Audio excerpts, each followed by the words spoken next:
Hello, and welcome to the Ultradilute podcast featuring honest conversations with driven, creative people about nurturing health and building creativity in a world that tends to promote imbalance. This interview is part of my ongoing series on creative health, practical conversations at the intersection of creation, attention, and care. At my homeopathy practice, my aim is simple: to help driven people reclaim energy and avoid the unique health challenges that often arise in work that builds from imagination. I'm Roddy Schrock, an arts organizer turned practicing classically trained homeopath. After years of building communities in art and technology, I shifted my focus to the health of the people who build our shared culture, from entrepreneurs to designers and creators to parents. I help people regain health naturally through homeopathy. And if this resonates with you, you can learn more and book a free call at ultradilute.com, where I see clients from around the world. I first met composer and performance artist Colin Self through their work in the world of experimental music and performance, where voice, bodies, and computers braid into social spaces. And in this conversation, we talk about what health can mean when you're a driven person and how the body sometimes pays the price. Colin has been reorienting their own practice towards attunement, an everyday skill of noticing relationships between the self, others, and the environment. And along the way, we also talk about scale and setting. After large commissions from major institutions, Colin found that smaller rooms often hold bigger truths, spaces where a choir warm-up can do more than a large-scale spectacle. And we explore how tech burnout led them towards somatic building projects and how grounded, embodied work can be exactly the necessary counterweight to today's tendency towards an over-accelerated culture. I really enjoyed this conversation with Colin, and I appreciate their ability to see optimistic futures in times that are challenging, and even more so, taking very practical steps towards building the future that they want to see. And I think you'll hear that in this conversation. So thank you for joining. I appreciate Colin's time, and I appreciate you listening. And if you would like to learn more, I hope that you won't hesitate to reach out. Colin, thanks for being here. And for those of you who don't know, Colin Self composes music, performance, and environments that expand consciousness and trouble binaries, as well as boundaries of perception and communication. They work with communities across disciplines and use immaterial and material means, including voices, bodies, and computers, to interface and reimagine worlds. Self currently lives between Berlin and New York. And Colin, I think I'm catching you today in Portland. We were just chatting before I hit record, and it's just so lovely to catch up and just see where things are at and to hear about some of your plans. And do you want to share a little bit about what brings you to Portland at this time? The beginning of a general contracting journey. So I'm doing an apprenticeship here, actually with my dad, who is a engineer and has been building, I think, for over 30 years or more. See, if I'm 37, it's definitely more than 30 years.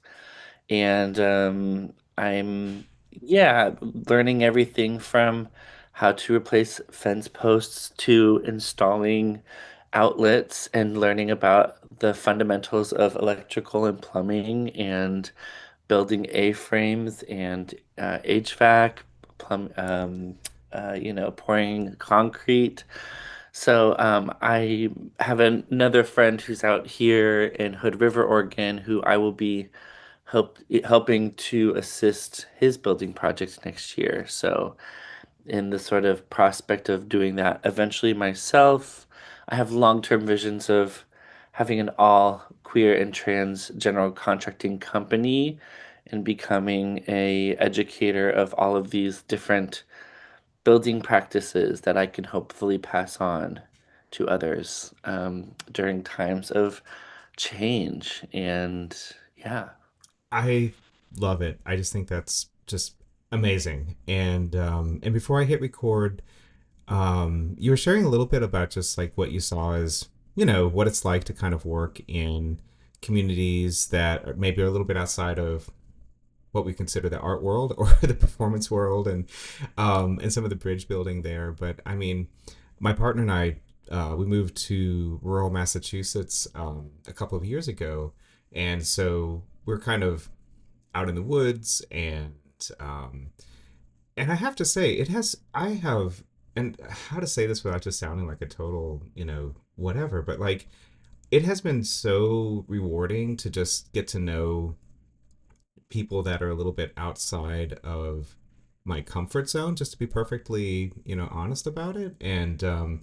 And to just like spend time and kind of hear from people that I just wouldn't, have had access to in my prior kind of career and kind of geopolitical social situation. And I just want more of that, honestly. And I think that's like so good, to be able to just connect with people that, and I'll just be perfectly honest, that maybe at other points in my life I wouldn't have felt as open to even interfacing with per se. And uh, it's been great.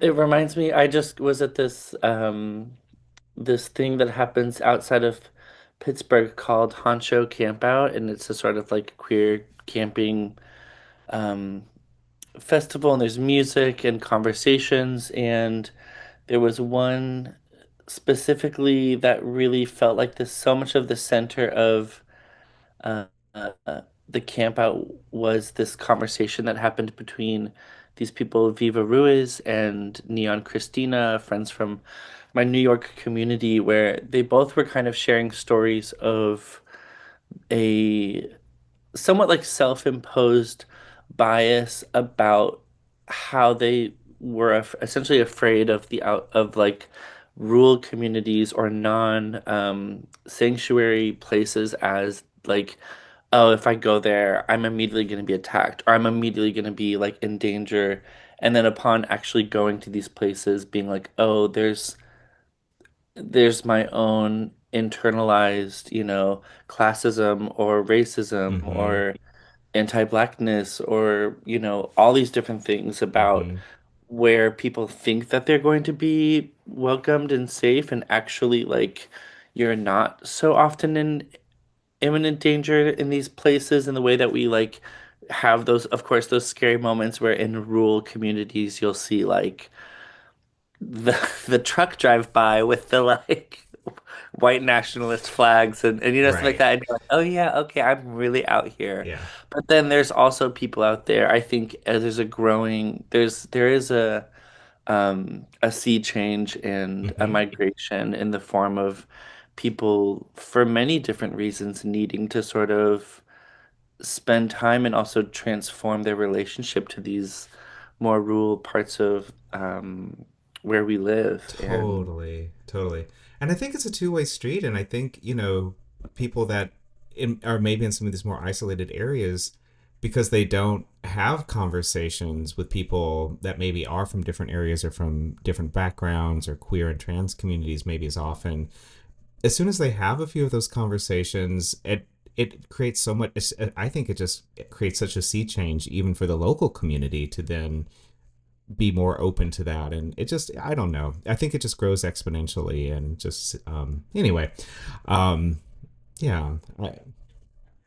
in the Appalachians where they recently had these floods, there was this Mm-hmm. article about how all of a sudden on the ground you had these like queer anarcho punks and then these like church moms and all these different and then like the like dudes with their chainsaws like all working together being like, okay, you're gonna babysit the kids while we go get safe water, Mm-hmm. and then these people are gonna help clear the thing so that your friend can help drive this truck down through this place so that we're all gonna be okay. And Yeah. we know this from like Rebecca Solnit and other authors and who help us understand too that like in times of disaster, people don't turn on one another and kill each other. They usually are pushed into a place of humanity, which I Yeah. feel like is so integral to this bigger thing that, yeah,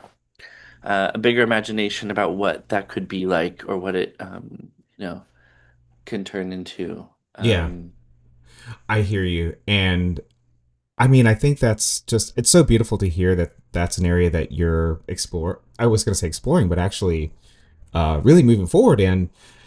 And I guess that sort of brings me to something that I wanted to ask you, which is like, how, what field or fields would you sort of place your work in? I mean, we were talking a little earlier. You mentioned that this feels like a continuation of your art practice, and um, I would just love to hear more about kind of where, and not that it's even important where one situates oneself sometimes, but I think it is interesting to hear how people see themselves in terms of fields they may be coming from or moving towards or uniting or bridging. When you first sent this invitation for, and we're like, oh, this is about health. I was like, what does my work have to do with health? I was like, health? Is that really part of what I do? And then I was like, wait a minute. I was like, all of these different things that I do are about like taking care of and fostering communities, even in a Yeah, temporary assembly. yeah, And, from like this group singing choir practice that I have been doing now for like 13 yeah. years. But then I was also thinking about like How to Survive Winter in New York, a kind of like publicly authored resource distribution of like information and then things like I was like, oh right, I had this like meditation group on Telegram during the pandemic lockdown and like I was like, oh right, so like there seems to be something I think throughout my practice as an artist that has to do with yeah, bringing people together to help transform maybe their perception of what is possible or how yeah, I think there's something about um changing helping people transform through a shared experience what they think is possible or what they're capable of doing. So, that can look so many different ways, but so often it revolves around the making of performance or or sound or using the voice. Um, but yeah, or creating these so much of it is also about the temporary assembly, this idea that you can get together with a group of people. Sometimes it is your community, sometimes it's strangers, and that you can be changed by bearing witness to your collective power and also your role within your agency that you have within a group to maybe yeah be an agent of change yourself and hopefully inspire people to like realize that this isn't just a Colin Self thing. This is like anyone can kind of be in that position. Hmm. Um, yeah. Well, I remember when you organized the temporary community kind of group singing project uh, during the Heather Dewey Hagborg and Chelsea Manning exhibit that I curated at Friedman Gallery a couple of, well, not a couple of years, maybe, closer to a decade now, actually, now that I stop and think about it. Something, It's 2 years ago, I right? know, God, that's amazing that was so long ago, but it's hard for me anyhow at this point to kind of articulate the alignment with that project with how we might commonly understand health, but I do very much intuitively and sort of I think abstractly see how your work does align with so many of the ways that kind of you're alluding to health being defined. And I wonder, I mean, do you have kind of a working definition of health, for yourself, or I think it's such an individualized thing, and I'm always curious to just ask, particularly artists, what health means to them. For our conversation and ask myself, what does the word health mean to me, or like what is the interpretation I have of it outside of the sort of like I guess pre-composed world or the prescriptive uh common understanding of what that word means. And I was able to sort of like think about this in terms of something that exists. It's almost, yeah, that's something that exists between in and through relationships. Mm. Um, our relationships to ourselves, but then also our relationships to others in the world. So there's something for me about perception and uh, awareness that we move through these fields of consciousness, whether it's like somatic awareness or consciousness around what's happening around you and to the people and the environment with that you are inside of. So yeah, there's also this thing too about consciousness practice Mm-hmm. where I think health for me so much has to do, um, I don't want to say like it's a frequency, but it does feel like it sort of is something you attune to, or it's something that like you can with your mind kind of be present and your body really be present to it. Mm-hmm. Um, I don't know. I have a very funny relationship to like I to time. Like I will talk to time because I think time is a sentient part of the universe, and I feel the same way about like health or something. It's like Mm-hmm. it feels as though it's something that you can attune to or like move it towards. It's Mm-hmm. like that's like a maybe very woo-woo way of saying it, but I Oh no, think yeah. on a fundamental level, there's something about this thing of relationships and um yeah, hopefully that makes sense. It totally does, and I'm actually really trying to kind of stop for myself anyway. Moving into homeopathy, I'm there are so many things that kind of get put under the woo woo category that it's just all it really means in many cases I think is like it has something to do with something that's immaterial or intangible or and there's so much of the world that we just don't know and to and to at least be open to the possibilities of attuning ourselves to these other forces or dimensions or however one might want to think of it, I think is, completely, to me, it seems like a very rational thing to at least be curious about and to want to, discover. So, um, I think about like a really simple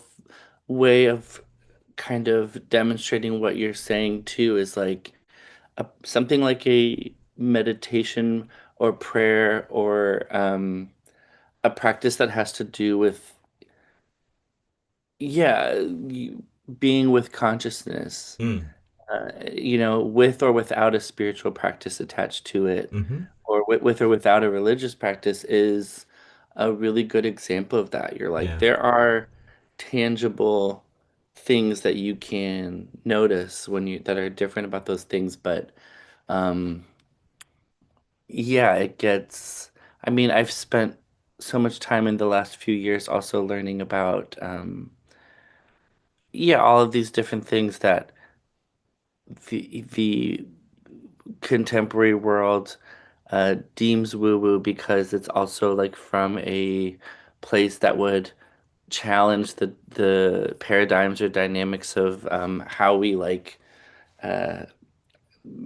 yeah, how the medical industry or certain industries are able to operate. yeah, I think we know this as Americans. It's like if you live within the American healthcare system and you see the way in which it's built to break people and keep people sick mm-hmm, um, and yeah, you over time are like, oh right, this is why there's people who have who have to move away from that. mm-hmm, But then you do get into the scary territory. There's always people who are, I think we're just unfortunately in this time too of the like extreme, like I was trying to put words to this. I was like the anti-vaxxers who have kind of appropriated woo-woo in the sense like uh-huh. there's that clip of the woman where she's like, Lyme's disease is a gift from another dimension. Oh And my it's like, God.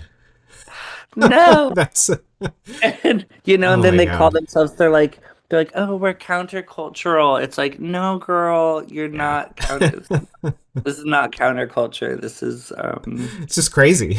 You're this just is crazy. crazy, Yeah. right? There does have to be some kind of discernment Yeah. around these things in the world, yeah, on the periphery. And it's a shame that also those things, it almost feels like manufactured opposition in the sense that like in trying to sort of devalue and um create a stigma around something like homeopathic medicine or non-Western medicine are these sort of like viral pieces of media that just make it look like it's just all gobbledygook, you Yeah. know? Yeah. I know. I mean, it's so interesting. I mean, yeah, I've it's been such a learning experience for me to kind of begin well, because I'm coming to homeopathy. I mean, it is a field, and I'll be the first to acknowledge that it is, a lot of people see it as, like placebo effect, or it's just this, that, and the other. It doesn't do anything. It's just water, et cetera, et cetera. And I don't. I mean, I'll be the first to say, like, I don't exactly know how it works. I think it's actually quite, there's still a lot of research, and there's a lot of research being done to try to explain it. But at the same time, I see its efficacy in, my own life or others. And I also have learned more and more, like, it's, extraordinary history of usage, particularly in Europe. And to this day, like in Switzerland, it's covered by insurance, and it's seen as a, very mainstream kind of form of medicine. So it's so funny to kind of see these fields get put into kind of these political lanes or these social lanes, and I find that quite confusing. But at the same time, I just honestly just kind of just try to ignore it and just be like, hey, yeah, All of this is, defense against psychic warfare, and you can't also like uh discount these things as being, yeah, they get weaponized against things that work or, yeah, actual systems or things that are viable solutions for health yeah, and wellness. yeah, Like, totally. but yeah, living in Berlin for the last decade, I have a wonderful God, if there's one good thing I can say about Germany, which I don't really love as a nation at the moment, but is that, I have an incredible GP who is half Chinese, half German, who really takes the sort of dualistic approach of Mm-hmm. Eastern and Western medicine. So Yeah. it's a lot of like, let's look at this from a homeopathic perspective and what Mm-hmm. can we do fundamentally about like preventative medicine Right. or taking the form of like daily practices, and if that doesn't work, what antibiotics do should we, or Yeah. like, you know what I mean? Like, let's also like acknowledge Totally. the efficacy of other medical things, and having access to a GP like that is Yeah. so invaluable. Oh I think man. that had such a big impact on my life. I hear you. And I mean, that's kind of my dream, is for like for homeopathic medicine or traditional Chinese medicine to have to just have it be like a form of treatment that can be in conjunction with more conventional treatment or not, or but just to have it just be available just seems like it would be so helpful. But anyway, I could keep going on. But We could stay on this one for a I know, long time. yes. Between you and I, Oh my we God. got hours. Oh, I know. That's might have to be a two part series or something here.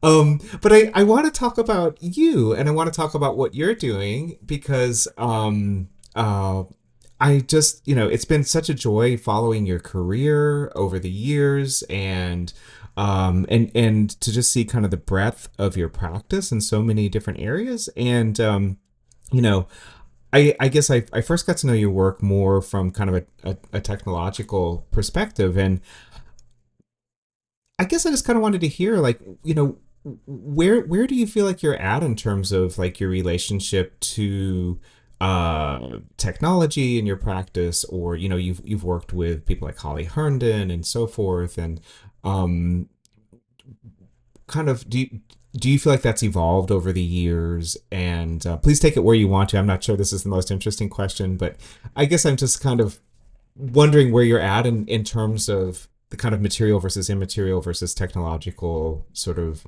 approach that you take to your work. Um, Things that I feel conscious and aware of the fact that when I was younger, um, the I think that the topic and presence of the concept of technology, so much was rooted in,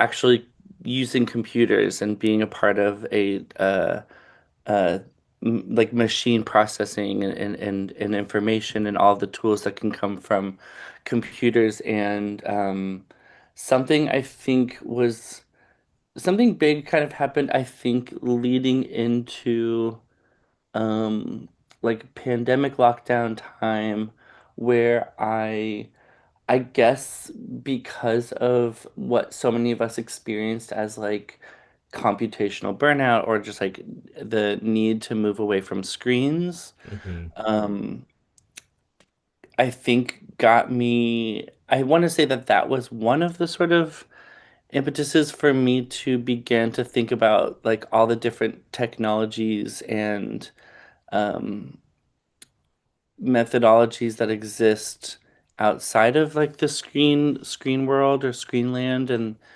that has turned into uh I think I something that has both manifested as like performance and music, and also a sort of like politic that is not about um not so deeply rooted in this idea of the necessity to become more advanced. Like I think we've a lot of us have seen the sort of negative effects of um like, and also and yeah, the so I'm like, what do I want to say about my like feelings of needing to distance myself from like the technological side of the art world, or like Mhm. what turned Mhm. into like an AI dominated corner of the Yeah. internet or something. And yeah, I there's like too much for me to say about personal rela my personal relationships with certain people in my life, and about, the things that exist in those relationships. Mhm. This is like a tricky thing for me, is like you know, navigating. Yeah, I think that I've be in the midst of the rise of AI and thinking about all of the different technologies, and like what is the sort of like social political landscape of media politics, Yeah. has really drawn me into physical practice Yeah. and asking myself about like what do we need to root ourselves in amidst a technocracy, a fascist technocracy that's also not going away, AI that's going to very soon be AGI, and the like ubiquitous inclusion of this thing in our day-to-day lives that is going to drastically, um, yeah, determine so much of our future. And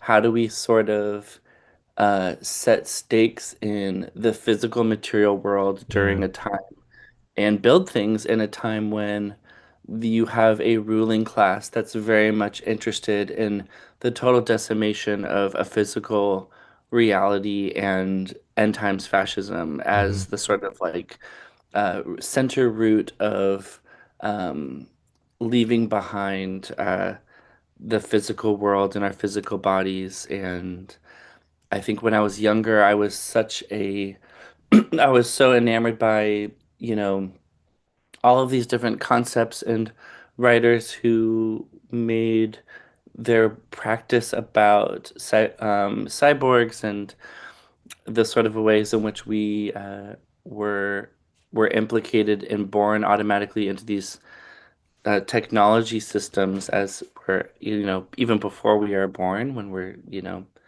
and something has changed where I think we've reach to the other side of not only seeing the sort of like uh, problem that my generation has created in terms of this like Silicon Valley promise, but then also seeing all of the fundamental ways in which that makes us all sick and the way that it makes us so broken.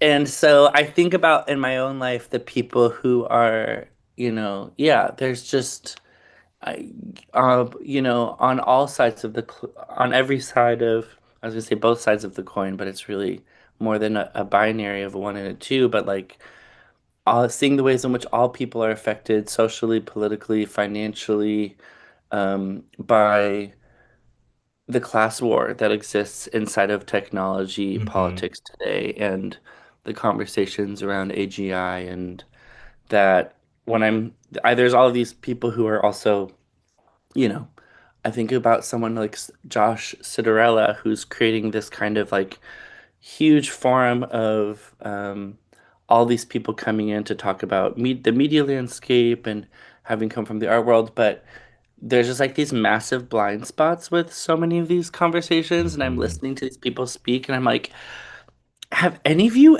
ever like, I don't know, there's so many things to say. Like, I don't want to fully shit on Josh because I think he does some amazing things.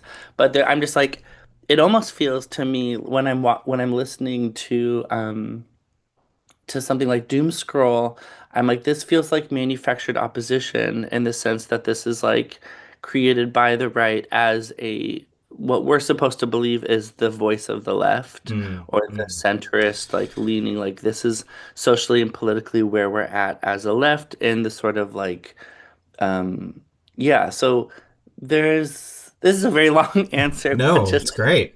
Yeah. just to say, I think that we're bearing witness to, yeah, also like a siloing of the conversation around all of these social and political things around health and Yeah. bodies and eugenics Yeah. um, and it sucks. It's like it's just on a fundamental level, it's boring. It's like Yeah. you listen to these some of these conversations, you're like, I can't believe this is like that's Yeah. your imagination. That's all you can dream up Right. is that solution.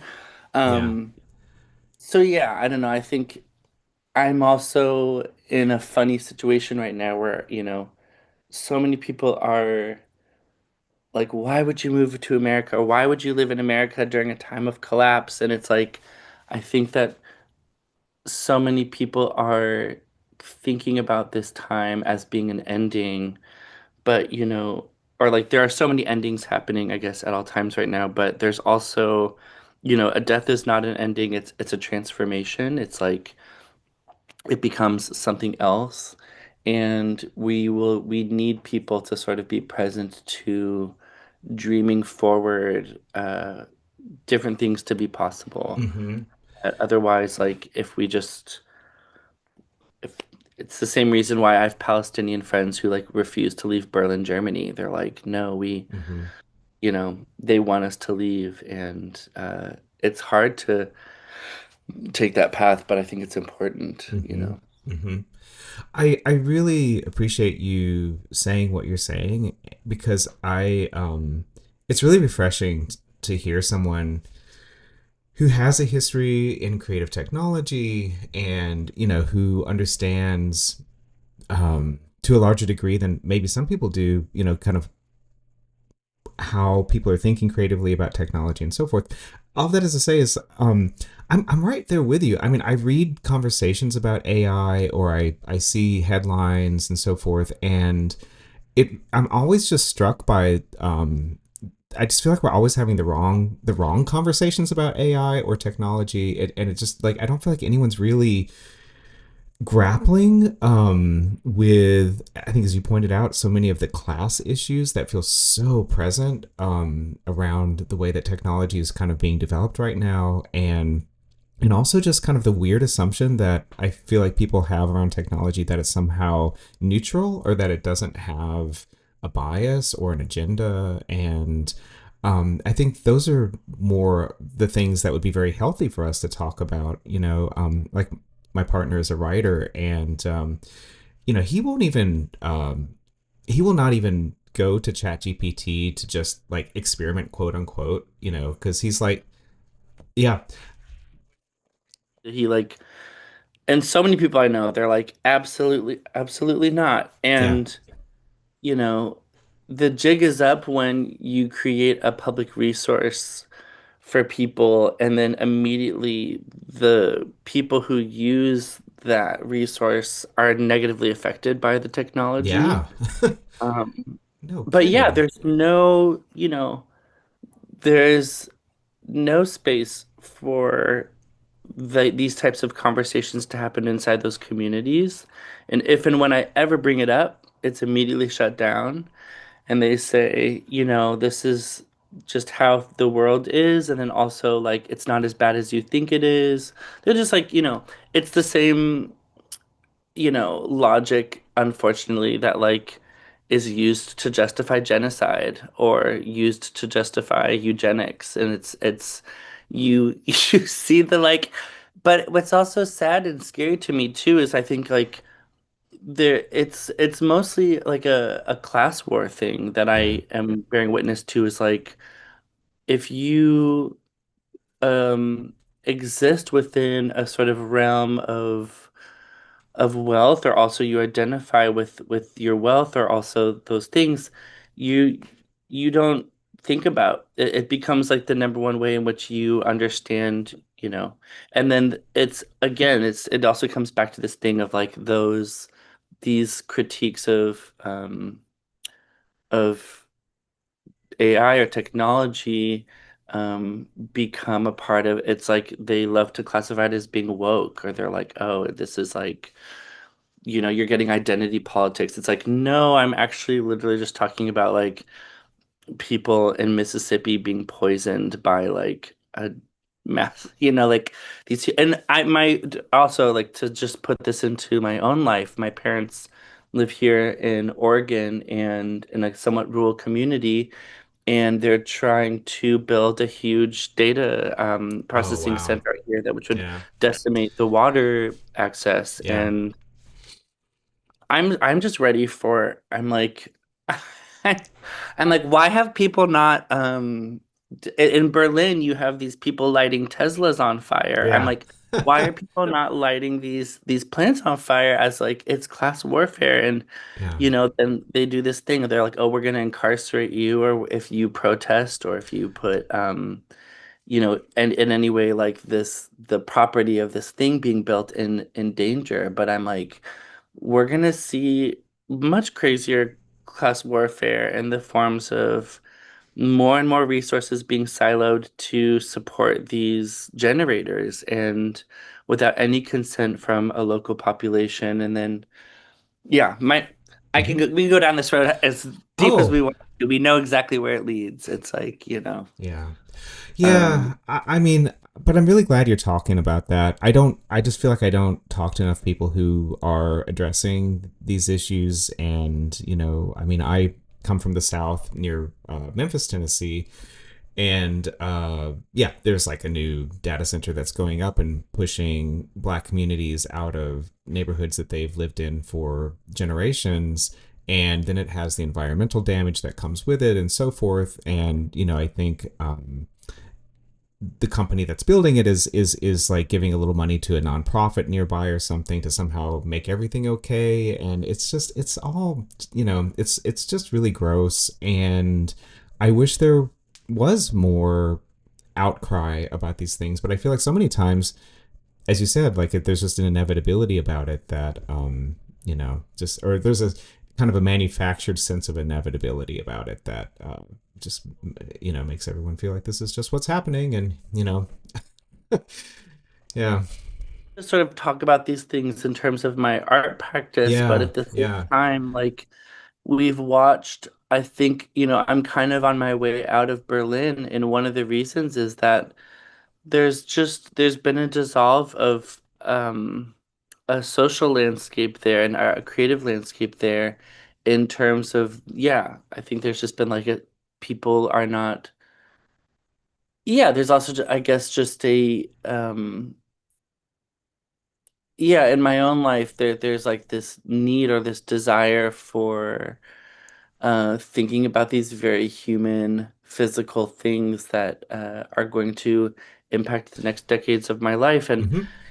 I also just think about, s- yeah, physical space. Like one of my goals is to create buildings, hopefully multiple places, like venues, studios, places where people can come, not just for sanctuary, but for like to make performance, to make their work. And um that a part of doing that is also this accruing. Yeah, I think about this in terms of again, like the people who are often on a different side than I am in terms of talking about technology and politics as it relates to our health. Those people have never been involved in manual labor. They've never done Right, manual labor. And I right. sound like such a like you don't know what it's the value of hard work. But I'm like, there is something that you learn from the physical experience It's true. of Yeah. creating creating a roof deck, or sorry, like a not a roof, like a yeah, doing any sort of like building of something physical, replacing fence posts, Hmm. having to spread, bark or mulch so that the soil works, so that you're able to grow food.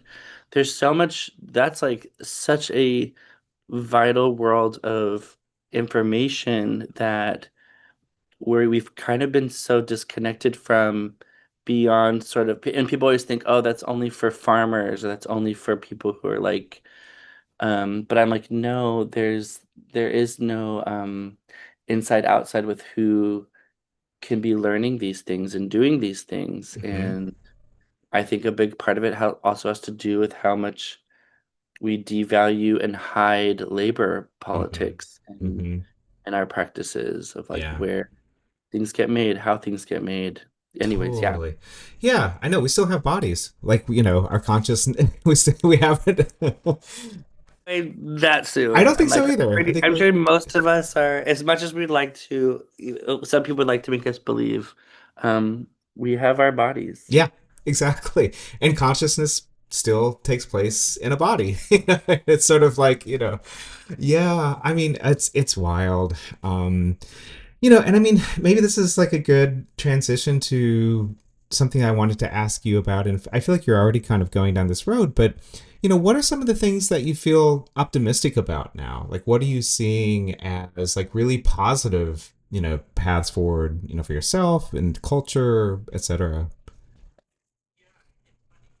Sort of what I realized, people go to Colin Self for that. They're like, Colin, like, make us feel better. Like, they're like, what is, like, is every, like, help me understand that, like, I'm not doomed in everything. Like, me and my friend Monica use this term doomslayer, which just feels like very much what, like, Monica and my MO is based in, is just this idea that, like, you know, we live inside of manufactured Zoom, manufactured Zoom.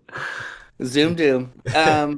But yeah, that it sort of is like it's the things that I'm really excited about, 3 years ago, Monica and I started a performance school that takes place in Lincolnville, Maine currently, um, which is one incredible thread of sort of like something that we spent 5 years building with this desire to sort of like have a performance practice or like a center of where we could bring people together to facilitate a performance community and connect people with performers all around the world.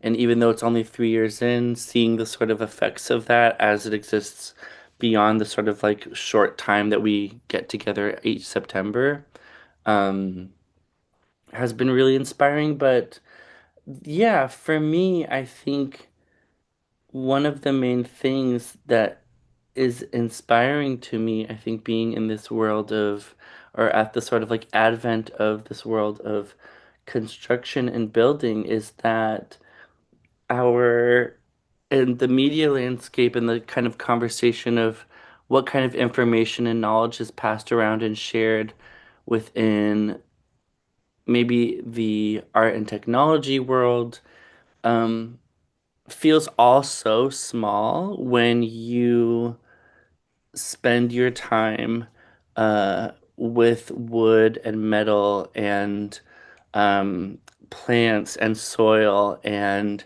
you're like taking care of land and you are figuring out how to install outlets in the ceiling and you're doing all of these things. So having a kind of physical material practice and doing all of these things that sort of and also that the doing so is like a social thing that you're like really with people. Um, it gives me so much hope and it gives me so much inspiration to see what can happen amidst like a group of people while also in this kind of physical state of working on something together. There's all these parallels for me between a performance practice where you have a shared goal with a group of people, and through communication and through a set of tools, you have to complete this task of creating this ephemeral thing. And then you have sort of a similar thing with building, but at the very end, you have a very physically tangible thing in front of you that you can say, look, we did this. And it's why so many of these, organizations exist to help habit is it called Habitat for Humanity Hmm. or Hmm. these projects where they get people to together to build physical homes or structures because you see the direct impact it has on your life and other people's life. And I think regardless of where technology goes, we have this sort of, I think for me particularly, there's such a wealth of knowledge to be accrued in the form of spending a decade or more in my life learning about all of these building practices and then passing those things forward. But I'm also interested in it as like a person who creates music and performance. I'm Hmm. interested in the sort of narrative quality of being in these worlds and the sort of life that exists and the information that sort of comes from spending your days this way instead of in front of a computer. I think so many people are so brain rotted and spiritually bankrupt because they're just having everything sucked out of the life sucked out of them from a computer screen. We've all felt it, you know. Yeah.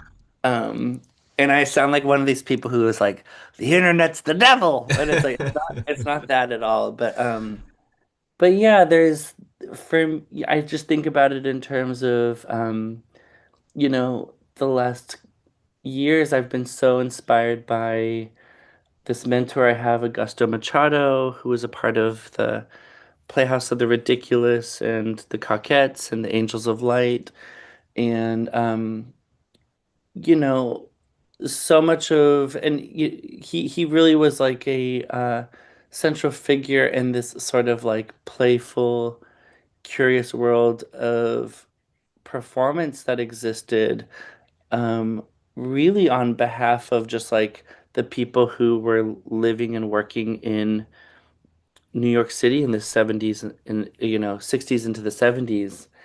Um, and I think about in my own life the last couple years, a really great example of that I've experienced was that I had this big commission from the State Opera in Germany, and I made this trilogy, and I spent all of this time and energy making this really big production.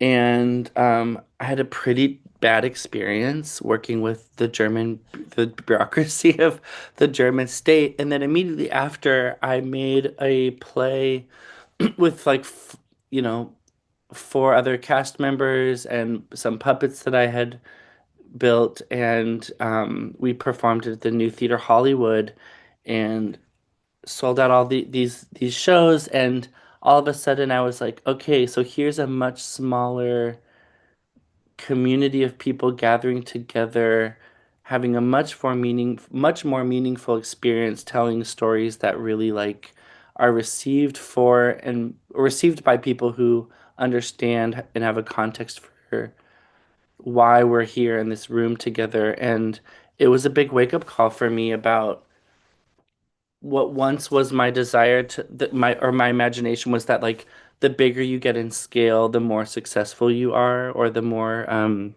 better your art is. And so much of the last few years have has helped me understand that that logic of bigger is better is just in terms of like art making is just not the case. Yeah. And that so often the most beautiful and meaningful works, this is also the world of puppetry, is just like the best shows that you're gonna see are gonna have an audience of 20 people or 50 people. And so I'm thinking about that as, you know, we move through time in this like very strange paradigm where we're kind of moving away from a certain type of dreaming or a certain type of fantasy about what technology was going to be generationally, that there is so much meaningfulness and there's so much value in these local communities. And then also, yeah, it's also maybe a privilege that I have that I grew up in these little in underground scenes and I got to bear witness to what was possible. And so it feels like bringing that back to the center and letting people know that it still exists, Yeah. just because it's not the dominant narrative doesn't mean that it isn't happening. Do you feel like there's a resurgence of that localized, independent, I guess what used to be called sort of independent, more community based art practice? Is that something that you're seeing more of?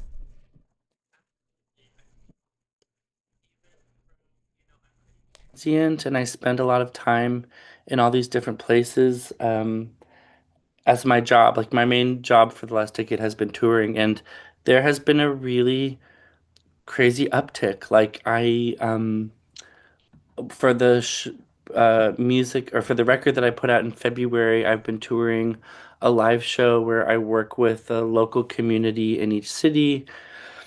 And sometimes those people are a pre-existing ensemble, and sometimes they are just uh, they make a call for performers and people show up. And luckily, because of what I do, it tends to be like some pretty freaky, amazing weirdos who just like are down to learn like some music and choreography. But um, being one of the reasons why I wanted to do this with a tour is I also wanted to understand the social and creative uh, dynamics of all these different places that I'm performing to. And then in doing so, have found that a lot of these people are like, oh yeah, I have a space that's in my like backyard or my friend's studio, and we have a group singing project, or we have this performance group, and we make drag shows here on at this one thing on Wednesday. It's like connecting and being with people in my performance practice as the sort of like arranger of elements in these temporary assemblies helps put me in touch with all of these different groups of people in Los Angeles, New York, and Gijón, then The Hague, like, anywhere you go in the world, you're like, oh, there's people doing this. Like, so you're like, we're really not alone in our desire and action towards creating alternative systems. Yeah. But a lot of these people are also like, they don't have social media accounts. They're not interested in, especially this like younger generation, these people in their 20s, they're like, would never have Instagram, like, Yeah. fuck the psychic warfare of social media. They're like, I make all of my art. They're like, you can contact me on Signal, but I don't even have a smartphone. Like, you know, there's a ton of people doing those things, and it does feel like I don't know if it's an uptick, but it's definitely like my conscious my conscious awareness of those people because I'm around them all the time. Mm-hmm. I mean, I that's really great to hear for so many reasons, and I feel like it aligns, with observations that I've had in last few years in particular. So I'm really glad to hear that you're seeing that. And what well, you're working on so many things. I think you have a few projects that are sort of coming to fruition in the next months, if I'm not mistaken, or even in the next weeks. Could you talk a little bit about maybe where your practice is kind of reaching some points of some cadence points that people might be able to interact with or engage with?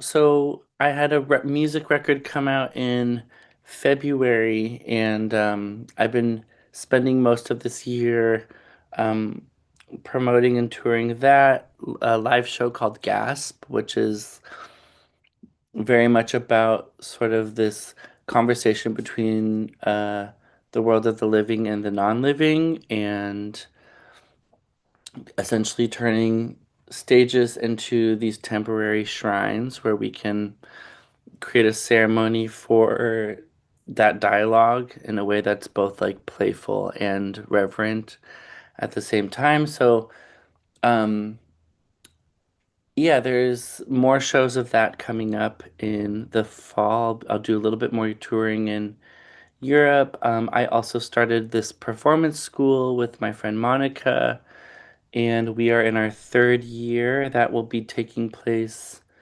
in in Maine at the beginning of September. And then what else is happening? Um, yeah, I